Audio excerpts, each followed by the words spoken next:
from track-ready performance to environmentally friendly. You guys see our positioning, you see our advertising, you know what we're about. We're FIAT, so when we launch a full battery electric car, we're not launching it with engineers in lab coats or somebody wearing hemp sweaters. We're going to make sure that we have a very technical car, best electric car in the industry, in our opinion, but we're also going to make sure that it's the best looking car. Because, let's be honest, there's a lot of choices out there to go green. And customers aren't that familiar with those technologies. The reason that they don't want to pay more is they don't see the value in them yet because they don't understand them. So the biggest challenge to electric cars is people say, I want to be green. I want to be environmentally friendly, but I don't want to pay $12,000 more for it. If you make it easy for me, I'll do it. Make it even more complicated. It's not a choice of technologies. Now when they decide on battery electric, in the next 24 months, they're going to have 18 choices. Now their heads start spinning. Okay, now I settled on battery electric. Now I got all these other choices. Each one of these cars is going to be positioned differently. They're going to go after different customers, different segments. This gets really, really minute levels of detail. You talk about going after an industry with a shotgun approach, then you say you want to get specific and you go with a rifle. Well, you know the size of the battery electric segment. Put 18 cars in it. This is a scalpel. People are scalpeling up this thing trying to go after that customer. We looked at this and we said, okay, we've got to do this differently. We've got to make this car all about the positioning of the car. We don't want to build an electric car. The Fiat 500e, from a positioning standpoint, Lou will argue with me. He should, because it's his baby and he built a beautiful car. But from a positioning standpoint, I say this is not an electric car. I say it's a Fiat 500 that also happens to have a state-of-the-art electric powertrain. Now that's easy to say, that's a bunch of marketing BS. If I can back that up though, maybe it's something different. Maybe it's something different than somebody else has done. So I say there's 4 challenges. There's 4 challenges to every electric car. Why don't electric cars sell? You guys are all thinking this. Why do customers not want to buy an electric car? 4 reasons: price, complexity, range, and infrastructure. First one's obvious. Price. This is the first time you're going to see it. Price of the car is $32,500. It's a good price, but I'm going to tell you how we're going to make that even more attractive. The reason that electric cars are challenged is if you look at our base car, 40 mpg, $16,000. The electric car, $32,000. It's a great price point. It's double the price of our 40 mpg car. I like to be green. I like to be environmentally friendly, but I'm not paying double. Okay, so let's make sure we don't decontent the car. Let's give you a car that's completely loaded, every single option.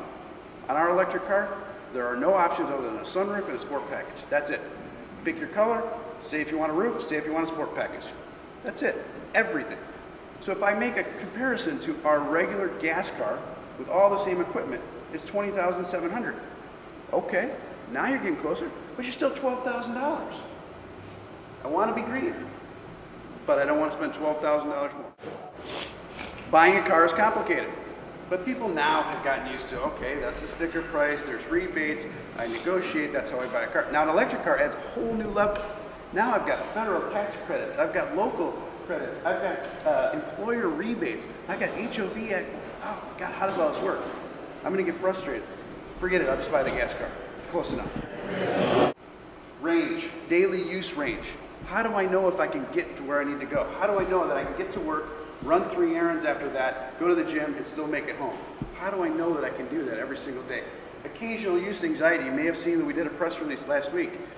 We have a very unique thing that we're trying to do to overcome that, and range consistency. We have a heated and cooled battery pack, so you know that the best-in-class 87-mile range is going to be consistent. And infrastructure, location of charging stations. How do we find them? How do I know where they are? I know I got one in my garage, but how do I know that I have them in my route, on my, near to where I work, things like that. And product choices and availability. This is a brand new one that's just been cropping up recently. Electric cars are expensive. Dealers have to stock cars. It's not like Europe where they order a car. Here they stock a car, the customer comes in, buys the car, and takes away that day. Well, dealers don't want to stock 15 or 20 of them. They have all the different colors, all the different interiors, all that kind of stuff. So customers are telling us, I really wanted the gray one, but they didn't have it. I don't want to order it. So what we did is something I think is pretty unique.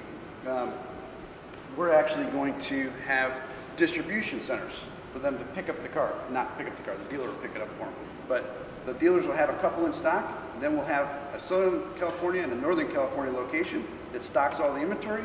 So within 24 hours, if you gotta have the gray one with the black seats and the sport package, you can have it in 24 hours. Unique advantage for us. And then the smartphone app. We have a very unique smartphone app that Matt's going to take you through in great detail. And I said there's only 2 options on the car. Nothing is optional. Everything is included. So our smartphone app is going to help you find charging locations. It's going to help you map out your route. It's going to let you pre-cool your car. All the stuff Matt's going to take you through, standard. It's not optional, and it's available, obviously, since it's standard. Like in some cars where you can't even get it as an option.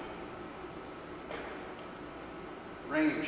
The biggest thing on range is we know that we have a best-in-class 87-mile range. We know that we're heated and cooled battery pack. We know we have that. We know we have the less than 4-hour charging time. But what we think is really unique is this. We call it the FIAT 500 E-Pass. Now, it sounds a little complicated at first, but the way this works is, okay, I've thought about this. I know that I drive 20 miles to work. I know that when I run my errands, electric car is perfect for me. But once a year, I take a trip to visit my relatives out east. What am I going to do? Every time you buy a FIAT 500, we set up a business account for that customer. People say, why didn't you do it at the dealership? Why did you use Enterprise? Well, I have 200 dealerships across the country. There's 6,000 Enterprise locations.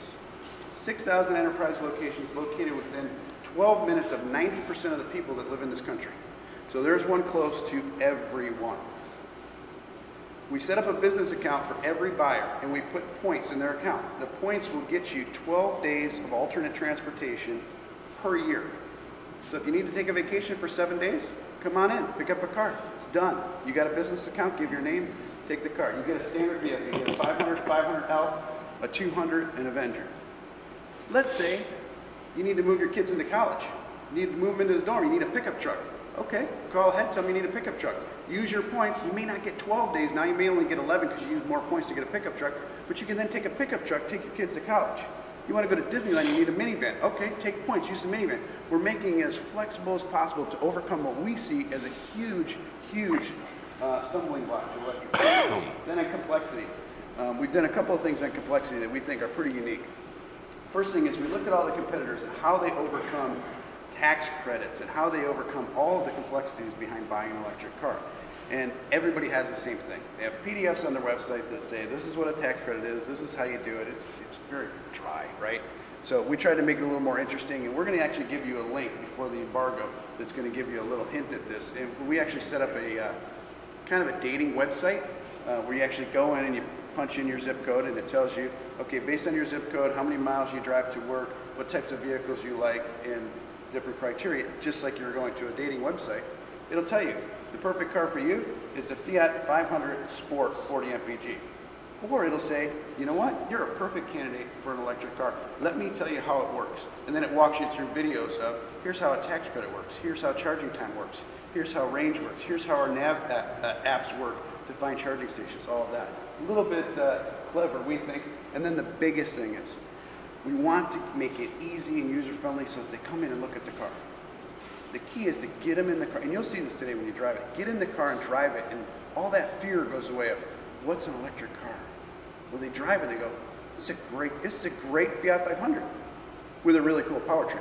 So we got to get them in the dealership, so we want to make it really user-friendly. And then we hope that we never run into a situation where they get there and somebody can't answer their question. What's a tax credit? And the salesperson can't explain it well enough. So in every studio, we will have that phone. It's an internet-based phone that actually doesn't dial. You pick it up and you're immediately connected to our electric hotline. So you walk in and you got a question on charge times, range, smartphone apps, how your tax credit's going to work. Pick up that phone. If they can't answer it, you pick up that phone. We've got an expert on the other end of the line that's going to answer any question that you have.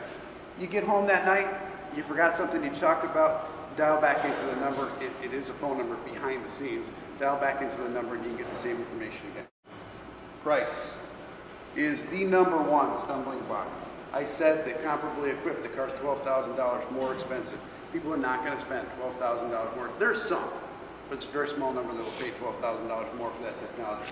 So we think we got really aggressive on the pricing, $32,500. We also have included in that a $2,000 rebate to launch the car. So if you net all that out, you also get a $2,500 California rebate. You can get the car down to $20,000. Okay, I'll put that off to the side. That's an interesting number. But that's not the most interesting thing. The most interesting thing is what we're going to do to position this car for the customer to buy it. We think the average customer is going to lease this car. In California, the Leaf is leasing now about 80%. So leasing is very attractive for a new technology. So we want to make sure that we have a very attractive lease price point for this customer. So our lease on this car will be $199 a month with $999 down. That is very significant because that is the exact same lease that we have on our POP $16,000 car. So we're going to say, take price off the table. The choice is yours. Do you want 40 MPG or do you want 108 MPGE? Same price. So we think we're trying to address every possible stumbling block and give them those choices. Now, I could get a little crazier with this math, and I can tell you that we can go deeper. I can tell you that it's $199, $999 down, doing nothing. But that's not real. I can really drill this down a little further, and I can say in the state of California, you get $2,500 bucks. If I take the $2,500 bucks off, this thing's now $166 with nothing down. And you guys all know, if you live in certain municipalities in California, you get even more. So you can get this thing down to 95 bucks with nothing down. If you work at Google, you get another $5,000, but none of that's important. What's really important is that we're going to say we've taken all the objections off the table to get you into the dealership. Not all the objections off the table for you to buy the car. We want to get you in and experience the technology because we think we have the best car, and if we can get you in and drive it and experience it, you'll realize that it's not an electric car.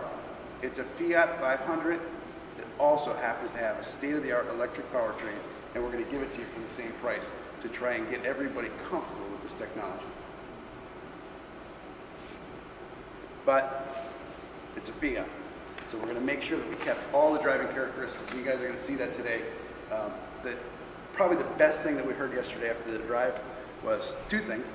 My favorite was on the Abarth. One journalist actually admitted that he was scared. Never had that happen in all the drives that I've been on that a journalist admitted that he was scared.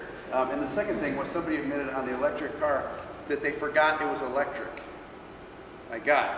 Lou, is that the best compliment you could get? It's the prices. I wish we could have recorded it.